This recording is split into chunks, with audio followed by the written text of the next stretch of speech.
توبہ و استغفار کرو اور وہ تم پر آسمان سے موسلادھار میںہ برسائے گا اور تمہاری طاقت و قوت میں اضافہ فرمائے گا۔ اور دیکھو گناہ گار بن کر روح گردانی نہ کرو۔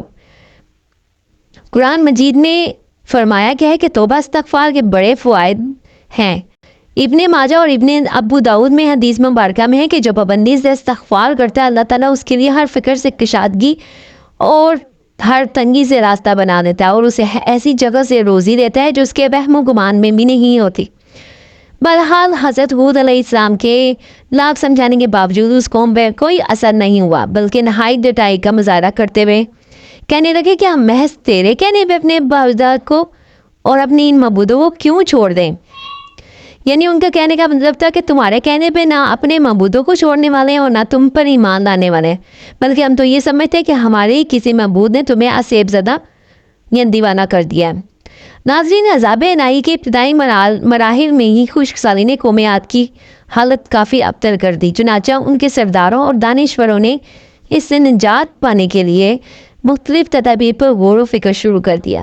یہ بات بڑی حیران کن رہی کہ پچھلی قوموں کو جب کبھی کوئی مشکل آ گئی تھی تو ان سے نجات کے لیے حجاز مقدس کا سفر کرتے اور بیت اللہ شریف میں جا کر اللہ کے آگے آوزاری کرتے، یعنی کافر قوتیں بھی اس حقیقت کو تسلیم کرتی تھی کہ اس ارض و سما میں ایک لافانی قوت موجود ہے، لیکن اس کے باوجود بھی جب نبی اور رسول کے بات بتاتے تو ان کی عقل پہ پردہ پڑ جاتا۔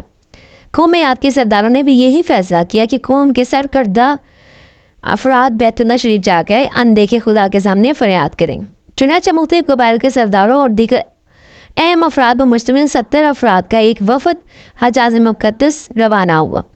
اس زمانے میں مکہ مکرمہ میں قوم عمالیق کی حکمرانی تھی، جس کا سردار معاویہ بن بکر تھا، اور معاویہ کی والدہ قوم عاد سے ہی تعلق رکھتی تھیں۔ ویسے بھی معاویہ بن بکر قوم عاد کی شان و شوکت سے بڑا مرعوب تھا، چنانچہ اس نے وفد کی بڑی خاطر مدارت کی اور اسے بڑے عزت و احترام سے اپنے پاس ٹھہرایا۔ روایت ہے کہ مرشد بن سعد اور لقمان بن لکیم صاحب ایمان اور حضرت ہود علیہ السلام کے پیروکار تھے۔ ان میں سے 2 افراد ایسے تھے، غالباً ان کا تعلق قبیلہ خلجان سے ہوگا۔ ان دونوں کے علاوہ باقی سب کافر اور بت پرست تھے۔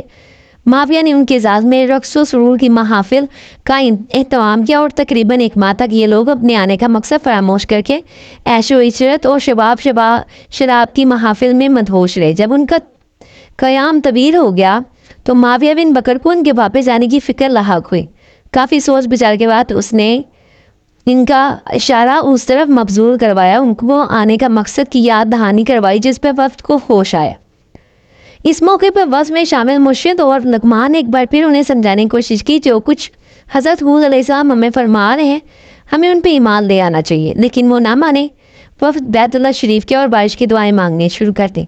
ابھی تھوڑی دیر گزری تھی کہ اللہ تعالیٰ نے آسمان پر 3 رنگوں کے بادل بھیج دیے، جن میں ایک سفید تھا، دوسرا سیاہ اور تیسرا سرخ۔ اس کے ساتھ ہی آسمانوں سے ندائے غیب آئی، اپنے اور اپنی قوم کے لیے ان تینوں میں سے کسی ایک کو پسند کر لو۔ چنانچہ وفد نے سوچ بچار کے بعد سیاہ بادل کو اپنے لیے پسند کر لیا، جس کے ساتھ ہی سرخ اور سفید ٹکڑے آسمان سے غائب ہو گئے اور ابر سیاہ آہستہ آہستہ آسمان پہ چھانے لگا۔ وہ لوگ اپنی دعا کی قبولیت پہ بہت خوش تھے اور سمجھ رہے تھے کہ اب خوشحالی ختم ہو جائے گی۔ پوری قوم نے خوشیاں منانی شروع کر دی، لیکن حضرت ہود علیہ السلام سمجھ گئے تھے کہ یہ عذاب الہی ہے۔ انہوں نے اپنی قوم کو ایک بار پھر مخاطب کرتے ہوئے کہا کہ اے لوگو، یہ اللہ کا عذاب ہے جو تم پہ نازل ہوا جاتا ہے۔ انہوں نے اللہ کا فرمان انہیں سنایا، بلکہ دراصل یہ ابر ہے جو عذاب ہے جس کی تم جلدی کر رہے ہو۔ یہ ہوا کا طوفان ہے جس میں دردناک عذاب چلا آ رہا ہے، جو اپنی روح اپنے رب کے حکم سے ہر چیز کو تباہ کر ڈالے گا۔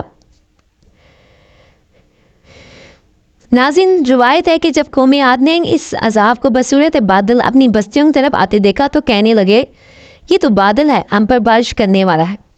قرآن مجید میں کہ اللہ تعالیٰ نے تیز آندھی کا یہ عذاب 7 راتوں اور 8 دنوں تک مسلسل جاری رکھا۔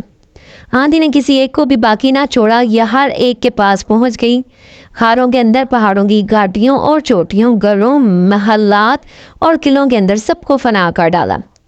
ابن عمر سے مروی ہے کہ نبی کریم صلی اللہ علیہ وسلم نے ارشاد فرمایا کہ وہ آندھی جس کے ذریعے قوم عاد ہلاک کی گئی، اللہ نے ان پر انگوٹھی جتنی جگہ کے مثل ہوا کھولی تھی، بس وہ ہوا پہلے دیہات میں گئی اور وہاں کے لوگوں اور مویشیوں اور مالوں کو اٹھایا اور آسمان و زمین کے درمیان لے گئی۔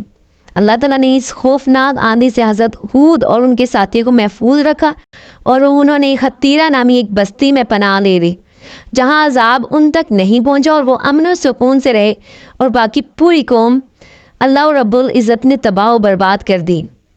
اسی کے ساتھ ناظرین ہمارا آج کا قصہ یہیں اختتام پذیر ہوتا ہے۔ جہاں رہیے خوش رہیے، آباد رہیے، اپنی دعاؤں کے حساب میں رکھیے گا۔ پڑھتے ہیں درود ابراہیمی۔ اللہم صلی علی سیدنا محمد وعلی آل محمد کما صلیت علی ابراہیم وعلی آل ابراہیم انک حمید مجید۔